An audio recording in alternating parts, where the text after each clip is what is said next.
સોના ચાંદીના ભાવમાં ફરી વધારો થયો છે। સોનામાં ₹700નો વધારો, ચાંદીમાં ₹4000નો વધારો થયો છે। સોનાનો ભાવ 1,51,700 પહોંચ્યો છે। 1 કિલો ચાંદીનો ભાવ 2,38,000 થયો છે।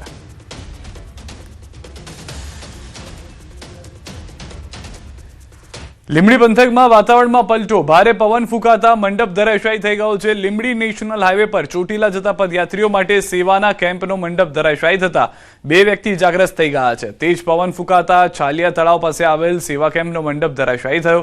સેવા કેમ્પમાં આરામ કરી રહેલા 2 પદયાત્રીને ઇજાઓ પહોંચતા સારવાર માટે લીંબડી હોસ્પિટલમાં ખસેડવામાં આવ્યા છે। દ્રશ્યો આપ જે રીતે જોઈ રહ્યા છો તે પ્રમાણે એક તરફ ભારે પવન ફૂંકાઈ રહ્યો હતો, જે મંડપ બનાવવામાં આવ્યા હતા કે જ્યાં લોકો આશ્રય લઈ શકે, સેવા કેમ્પનો આ મંડપ હતો જે ધરાશાયી થઈ ગયા હતા। 2 લોકોને સામાન્ય ઈજાઓ પહોંચી છે, પરંતુ ઈજા પહોંચવાને કારણે તુરંત જ તેઓને સારવાર મળી રહે તે માટે હોસ્પિટલ ખસેડવામાં આવ્યા હતા। વાતાવરણમાં અચાનક આવેલા પલટાને કારણે ખેડૂતો એક તરફ નુકસાની ભોગવી રહ્યા છે। અલગ અલગ વિસ્તારમાં વાતાવરણમાં જે પલટો આવ્યો છે તેના કારણે બીજી તરફ આ રીતે અનેક સેવા કેમ્પ અથવા જે નાના નાના મંડપ અને કાચા મકાનો છે તેને પણ નુકસાન થઈ રહ્યું છે। તો લીંબડીથી આ દ્રશ્યો જોવા મળી રહ્યા છે કે જ્યાં આગળ સેવા કેમ્પ આખો પડી ગયો હતો। એ સેવા કેમ્પની અંદર 2 લોકો હોવાની પ્રાથમિક જાણકારી હતી, જે બંને લોકોને ઈજા થતા તેઓને સારવાર માટે હોસ્પિટલ ખસેડવામાં આવ્યા છે। વધુ માહિતી ન્યૂઝ 18 સંવાદદાતા અક્ષય પાસેથી મેળવીશું। અક્ષય, જે રીતના વાતાવરણમાં પલટો, ભારે પવન ફૂંકાયો છે, શું પરિસ્થિતિ છે? જી ચોક્કસથી સુરેન્દ્રનગર જિલ્લામાં હવામાન વિભાગની આગાહી પ્રમાણે લીંબડી તાલુકામાં વાતાવરણમાં પલટો જોવા મળ્યો હતો અને બપોર બાદ અચાનક જે છે એ તેજ પવન ફૂંકાવાની શરૂઆત થઈ હતી, જેને લઈને ખાસ કરીને હાલ જે ચોટીલા ચૈત્રી પૂનમે રાજ્યભરમાંથી હજારો શ્રદ્ધાળુઓ જઈ રહ્યા છે, ત્યારે આ પદયાત્રીઓ માટે ઠેર ઠેર સેવા કેમ્પનું આયોજન કરવામાં આવ્યું છે। ત્યારે લીંબડી છાજિયા તળાવ પાસે આ પ્રકારના એક સેવા કેમ્પનું આયોજન કરવામાં આવ્યું હતું, જ્યાં પદયાત્રીઓ માટે રહેવા, જમવાની અને આરામ કરવાની સુવિધા હતી। ત્યારે ભારે પવનના કારણે આજે સેવા કેમ્પનો મંડપ છે એ ધરાશાયી થયો હતો, જેમાં આરામ કરી રહેલા 2 વ્યક્તિઓને ઈજાઓ પહોંચતા તાત્કાલિક 108ની મદદથી લીંબડી સરકારી હોસ્પિટલ ખાતે સારવાર માટે ખસેડવામાં આવ્યા છે। પરંતુ ક્યાંક ને ક્યાંક આજે તેજ પવન ફૂંકાયો છે તેના કારણે તારાજી જેવા દ્રશ્યો છે ચોક્કસથી જોવા મળી રહ્યા છે। જી આભાર અક્ષય સમગ્ર માહિતી બદલ। રાજસ્થાનના જયપુરમાં હિંચકો તૂટતા બાળકીને માથાના ભાગે ઈજાઓ પહોંચી છે। 2 બાળકો હિંચકા ખાઈ રહ્યા હતા તે સમયે જ લોખંડનો પાઇપ પડ્યો, પાઇપ નીચે બાળકી દબાઈ હતી। હરમાળામાં ઝૂલતી વખતે સર્જાયેલી દુર્ઘટનામાં બાળકીને ગંભીર ઈજા થઈ। ઉપરથી લોખંડનો પાઇપ પડતા બાળકીને માથાના ભાગે ઈજા થઈ છે। સોસાયટીની મેન્ટેનન્સમાં ગંભીર બેદરકારી સામે આવી છે। પોલીસ ફરિયાદ રમતા રમતા માસૂમ સાથે બનેલી ઘટનાને લઈને થઈ છે। સીસીટીવીમાં સમગ્ર ઘટના કેદ થઈ છે।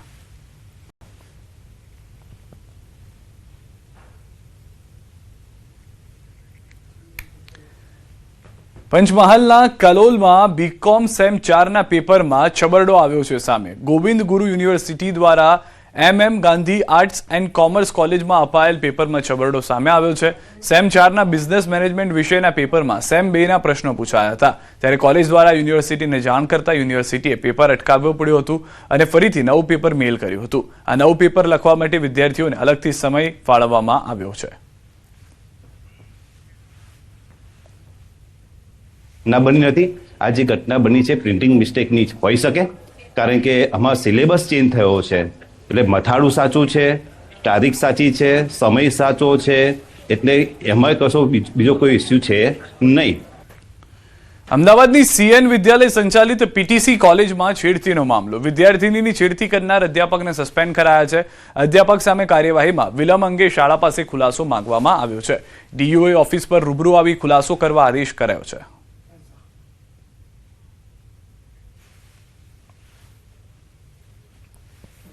CN વિદ્યાલયમાં આજે મેનેજમેન્ટ અને આચાર્યશ્રીને ઉપસ્થિત રહી ખુલાસો રજૂ કરવા માટે જણાવ્યું છે કે દીકરીએ ક્યારે આપને ફર્સ્ટ ટાઈમ આ પ્રકારની ઘટના બન્યા પછી જણાવ્યું હતું અને એ ત્યાર પછી આપે શું કાર્યવાહી કરી હતી તે બાબતો લેખિતમાં જણાવવા માટે, આધાર પુરાવા સહિત જણાવવા માટે જણાવેલું છે।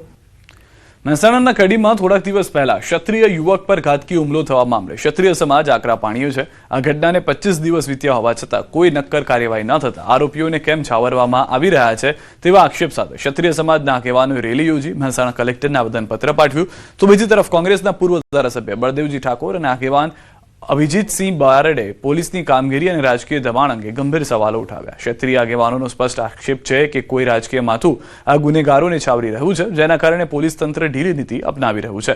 તો હવે આ સમગ્ર મામલે આક્રોશ વધતા મામલો વધુ ઉગ્ર બને તેવા એંધાણ છે। 25 દિવસ પહેલાં કડી મુકામે જે બનાવ બન્યો અને મનીષભાઈના દીકરા યુવરાજને જે ઢોર માર મારવામાં આવ્યો, જે કૃત્ય તમે કદાચ કેમેરામાં જુઓ તો આપણે જોઈ પણ ના શકીએ. એના શરીરની અંદર 40 ફ્રેક્ચરો કરવામાં આવ્યા છે. છતાંય આ મહેસાણાની પોલીસ એ સાચી તપાસની દિશા તરફ જતી નથી. ક્ષત્રિય સમાજના યુવાન ઉપર જે હુમલો કરવામાં આવે છે એમાં ગંભીર ઈજાઓ પહોંચે છે. આજે દીકરાની હાલત ખૂબ નાજુક છે, હોસ્પિટલાઇઝડ છે. એટલે આ ગુના સંદર્ભે જે પણ આરોપીઓ છે આજે પણ નાસ્તા પડતા છે, એમના ઉપર તાત્કાલિક એક્શન લેવામાં આવે. માલધારી, રબારી, ભરવાડ અને ચારણ સમાજના લોકોને અનુસૂચિત જાતિના દરજ્જામાંથી દૂર કરવાની કાર્યવાહીના સમાચાર સામે આવતા સમાજમાં સરકારના નિર્ણય સામે રોષ જોવા મળી રહ્યો છે. આ સમુદાયના અનુસૂચિત જાતિ એસટીના